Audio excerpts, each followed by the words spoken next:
Brigadier retired Ahmad साहब, sir ये आज जहां सुबह तकरीबन 7:45 बजे के करीब ये खबर आ गई थी कि कुछ बच्चे जा रहे थे और ये फंस चुके हैं।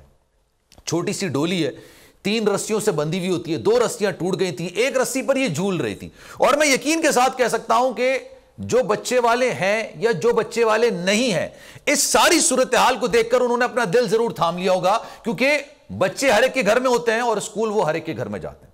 एपीएस का जिस तरह का वाकया हुआ, हर दर्द दिल रखने वाला पाकिस्तानी रो रहा था, लेकिन उसके बावजूद जब मैं सोशल मीडिया पर देखता हूं तो फिर हमेशा की तरह जब भी पाक फौज मदद को आती है, पाक फौज काम कर रही होती है, आज भी पाक फौज ने जिस तरह से खिदमात पेश की वो वाकई में काबिल तहसीन है, काबिल दाद है। लेकिन कुछ सोशल मीडिया जो ब्रिगेड है वो आके कहते हैं जनाब 1 घंटे का ऑपरेशन था, ये 18 घंटे लगा दिए गए, जानबूझ के किया गया। अहमद साहब क्या कहेंगे? सर आपने तो फौज में काम किया है, ये किस तरह का ऑपरेशन था, किस नौयत का ऑपरेशन था, कितना खतरनाक ऑपरेशन था? जी बिस्मिल्लाहिर्रहमानिर्रहीम। आप सबसे पहले तो मैं कौम को और तमाम पाकिस्तानियों को मुबारकबाद देता हूँ कि अल्हम्दुलिल्लाह इसने टाइम तो बहुत लंबा लिया, लेकिन अल्हम्दुलिल्लाह तमाम 8 की 8 जाने जो है वो महफूज हो अल्लाह का शुक्र है सर। और अल्लाह का शुक्र है इसके ऊपर। इसमें देखें कोई दो राय नहीं है कि जब सुबह ये 7:30 बजे ये खबर मीडिया की ज़ीनत बनी थी, उस वक्त से लेके अब लास्ट मोमेंट तक, जबकि एसपीआर ने एक ऑफिशियली डिक्लेयर किया कि तमाम 8 कीमती जानों को बचा लिया गया, पूरी कौम को मुतहद पाया गया। पूरी कौम ना सिर्फ पाकिस्तान है बल्कि जो पाकिस्तानी बैरून मुल्क भी आबाद हैं, वो सारे इस ऑपरेशन को बड़ी बारीकबीनी से देख रहे थे और तमाम हाथ उठे हुए थे माओं के, स्पेशली कि इन बच्चों को जो अल्लाह लंबी जिंदगी दे और उनको बचाए। जहां तक इस बात का ताल्लुक है कि इसको इतनी देर क्यों लगी, तो वो कहते हैं अंग्रेजी में कि it's better to be late than never.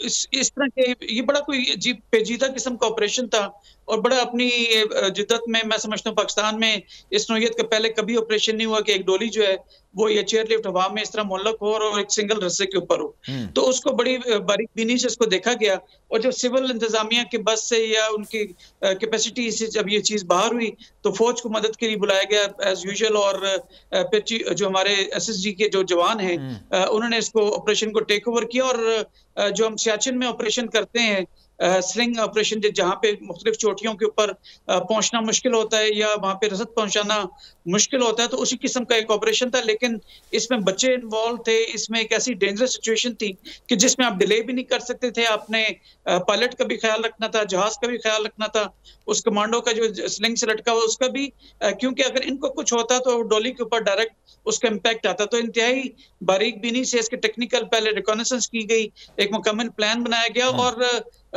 वैसे आमतौर पे स्लिंग जो है 30 से 40 फुट लंबी होती है जो सैचन में हम लटक के जाते हैं, लेकिन यहाँ पे इसको 100 फीट से लंबी थी ताकि उसका एरियल प्रेशर ना बन सके, ताकि उसको मजीद ना झूले और किसी किस्म का खतरा मोल ना लिया जाए। लेकिन एक वो साथ बीच में आती है। अनफॉर्चुनेटली जब ये ऑपरेशन शुरू हुआ तो उस वक्त चूंकि एक वैली के अंदर ये लटक रही थी डोली जो है, तो उसकी वजह से एक वहां पे हवा का रुख और उसकी स्पीड तेजी से चेंज हो रही थी, जिसकी वजह से जो आपका जहाज है उसको बार बार अपना मैनूवर करना पड़ा था, वो स्टैटिक ऑपरेट नहीं कर पा रहा था। लेकिन उस जवान की जो कमांडो से लटका हुआ था उसकी भरपूर इस बात की कोशिश थी कि उसको निकाला जाए। और जब एक वो दिन के जो 2 पहर आपस में मिलते हैं शाम के वक्त, स्पेशली मगरिब के करीब, तो वहाँ साकित एनवायरमेंट को साकित हो जाता, तो उस लम्हे का इंतजार किया गया और इमीडिएटली हेली को एयरबोर्न करके तो 2 बच्चों को उस डोली से निकाल ली गया और बहिफाजत नीचे रहे। लेकिन जैसी रात का पहर बढ़ा तो फिर उसमें एक 30 फुट की बुलंदी पे डोली से मजीद ऊपर एक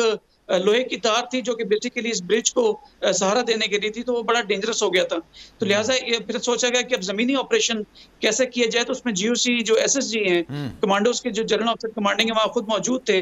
तो उन्होंने फिर जो इलाके मानसेरा और उसके सराउंडिंग एरियाज में जो लोकल्स हैं जो कि जाने जाते हैं अपनी डोली और या चेयर लिफ्ट को इस तरह से जो आमदोरफ्त के लिए इस्तेमाल होती है, उन एक्सपर्ट्स को हेली लिफ्ट किया गया और वहां पर लाकर लोकल्स की मदद से, और उसमें आर्मी के जवान उस डोली के साथ एक स्लिंग के साथ ही लटक के ऑलमोस्ट वो फिर उस डोली से गए और आस्ता आस्ता करके उसको रेस्क्यू किया। तो इंतहाई पेचीदा ऑपरेशन था, अल्हम्दुलिल्लाह देर तो लगी लेकिन सब ठीक हो गया। लेकिन अभी आपके जो सवाल है कि जो सोशल मीडिया के ऊपर एक बहस छेड़ी जाती है, तो मेरे ख्याल में पाकिस्तानी अब कितना आप आर्मी को ट्रोल करेंगे, कितना 5th जनरेशन वॉरफेयर मैं ऑनेस्टली बोलूं, मैं यहां से इख्तिलाफ करूंगा।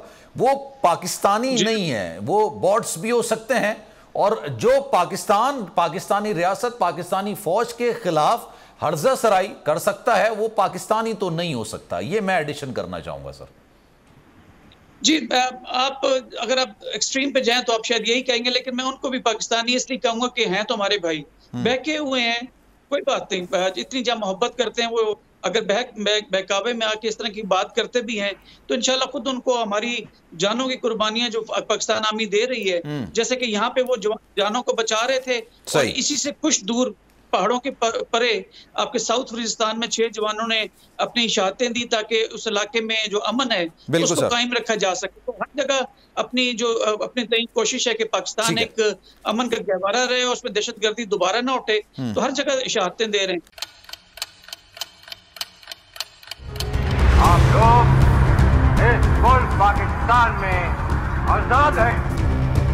सहाफती उसूलों पर कारबंद, बोल न्यूज ने रखी रिवायत बरकरार। बोल न्यूज की जानिब से देखने वालों को यौम आजादी की बेहद मुबारकबाद। मुल्क भर से जश्न आजादी की तकरीबात बोल ने दिखाई अपनी स्क्रीन पर।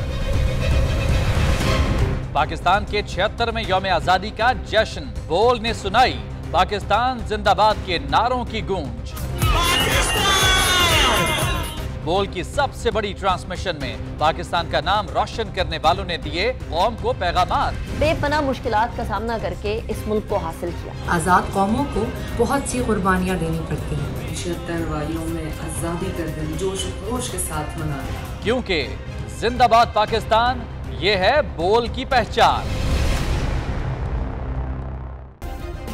सब्सक्राइब करें और बेल दबाएं ताकि कोई खबर रह न जाए।